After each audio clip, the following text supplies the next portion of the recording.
Hello everyone, and welcome to today's Crush the MCAT lesson on atomic physics and decay. Alright, so starting off with half-lives, all molecules naturally decay over time, and every half-life, a molecule would decay to half of its original amount.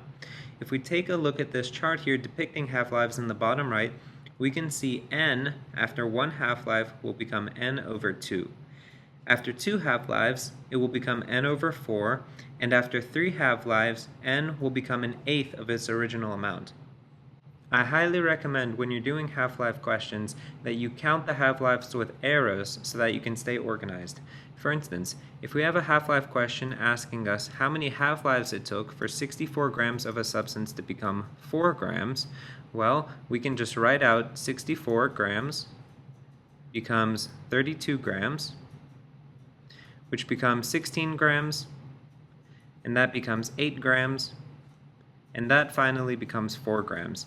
When we count the arrows in this question, we can easily see it took 1, 2, 3, 4 half-lives, which makes sense because if we check the chart here, after 4 half-lives, a substance will become n over 16 of its original amount, and 64 divided by 16 is 4. Alright, let's talk about photon energy now. So the energy of light is directly proportional to its frequency. This is such an important concept that you need to know. The equation related to this concept is E equals hf. H is just Planck's constant, so we can rewrite this equation to say E is directly proportional to frequency, which is saying the same thing as this bolded sentence here. So again, this means that photon energy is directly proportional to frequency. If we take a look here at this chart, we can see that radio waves have the lowest frequency, for example, here. Therefore, radio waves carry the least amount of energy out of all of the waves of light. On the other side of this spectrum, gamma rays have the highest frequency. Therefore, gamma rays carry the most amount of energy. Intuitively, this makes sense. Radio waves are around us all the time. Anywhere you go, if you turn on a radio, that radio will pick up radio waves to play music or whatever you're listening to. Those radio waves don't have an effect on our body like X-rays or gamma rays do. X-rays and gamma rays carry so much energy that when they go through us, they'll very easily damage our cells. And that is because they carry so much energy. When we take a look at the visible light spectrum here, we can see that red light has the lowest frequency and it has the highest wavelength. We'll talk about this more in a second. On the other side, violet light carries the highest frequency and it carries the lowest wavelength.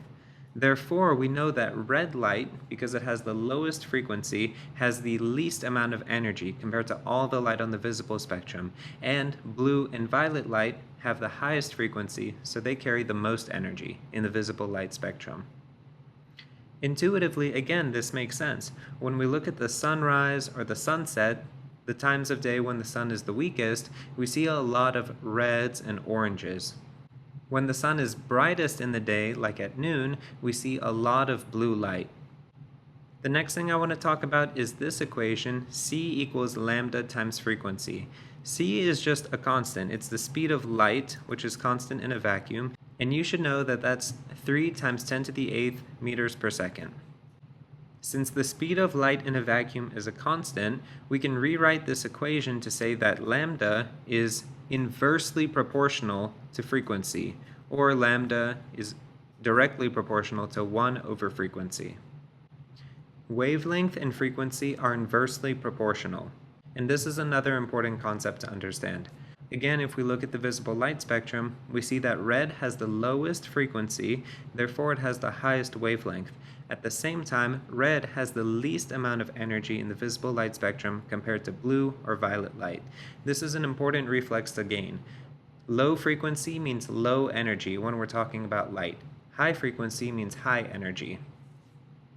The energy of photons can be absorbed by electrons to move them to higher energy shells from their ground state. If we take a look at this image, we can see this light blue electron, which is in its ground state, absorbing this photon of energy and then jumping up to the higher energy shell of n equals 2. Let's say that this was a yellow photon. At any given point in time, this electron could move back down to its ground state of n equals 1. When it moves back down to its ground state, it's going to release that yellow photon, which is going to cause fluorescence.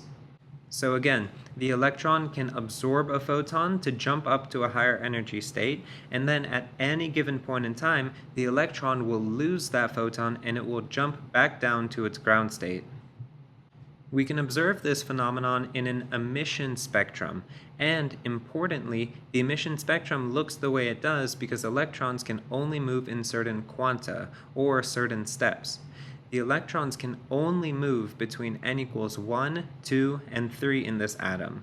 They can never move between 1.5 or 2.3 or 2.7. They can only move in certain quanta, and this is how an emission spectrum is going to be made. Let me draw some more electron movements to illustrate this point. Alright, I've drawn all possible jumps electrons could make in this atom from higher energy states to lower energy states, and what we can see here is that there's 3 possible jumps, from 3 to 2, from 3 to 1, and from 2 to 1. Each of these jumps will produce a unique color. We can see that red is released, blue is released, and yellow is released. Therefore, we know that this atom will release 3 specific colors, red, blue, and yellow. It will never release colors like purple or orange because those frequencies of light are not emitted by any photons leaving this atom. If we look at this emission spectrum over here, we can see many more lines, but we can count all of the lines. They're very discrete lines, and we could count a specific number of lines. All of these lines show, for this particular element, all of the possible jumps that electrons could make from higher energy states to lower energy states while releasing a photon. Again, what's really important about this emission spectrum here is the fact that we have discrete lines, which is proving that electrons can only move in certain quanta. If electrons could move from 2.7 to 1.4 and so on, there would be an infinite number of steps for the electrons to move. And instead of seeing an emission spectrum like we have over here on the left, we would get a smooth rainbow of colors like this image on the right.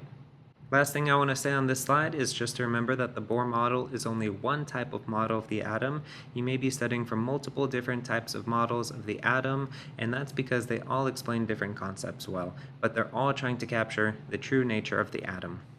Alright, let's talk about nuclear notation.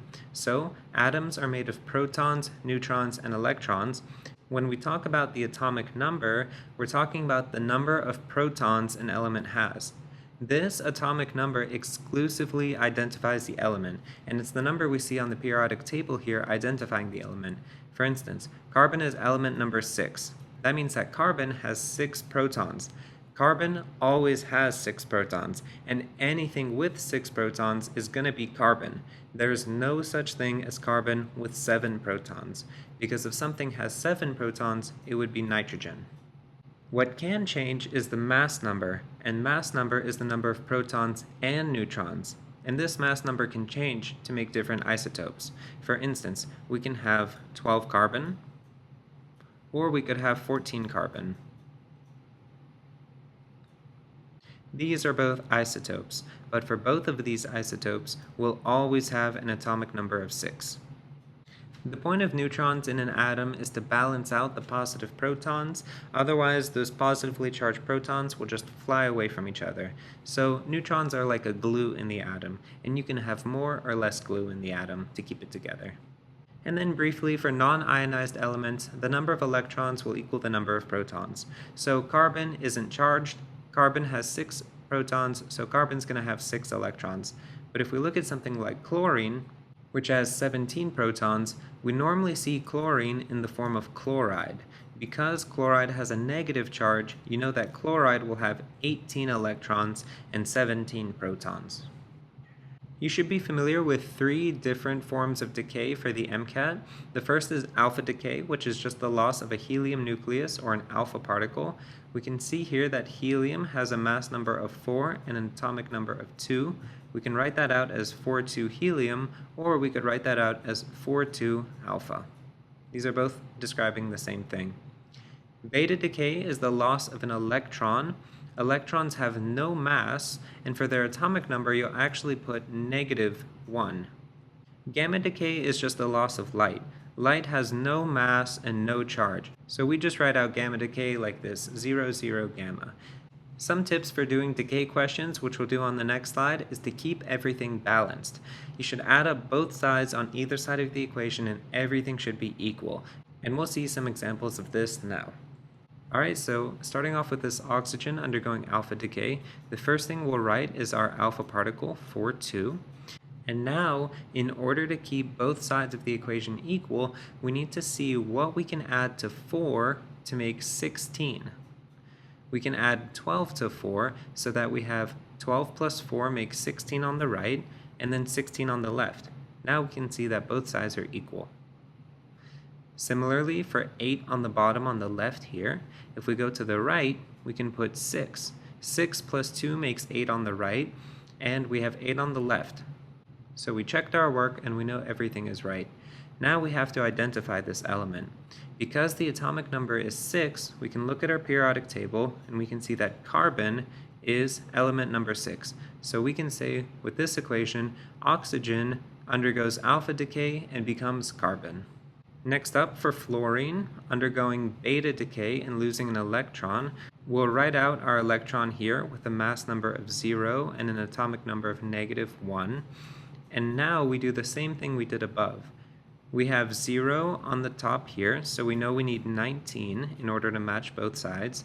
And now we have 9 on the left, and we're starting off with -1 on the right. What can we add to -1 to make 9? We need to put 10 here. Element number 10 is neon.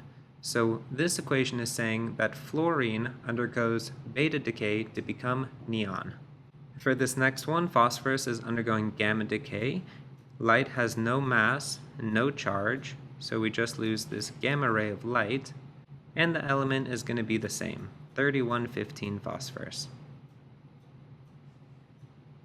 Next up is silicon, undergoing beta decay, but this time with a positron, which is just the positive form of an electron. We write that out, again, it has no mass, and for the atomic number, we can actually put +1 here for the positron. Similarly, as we did above, the mass number is going to stay the same. It's going to be 28, so that it matches both sides.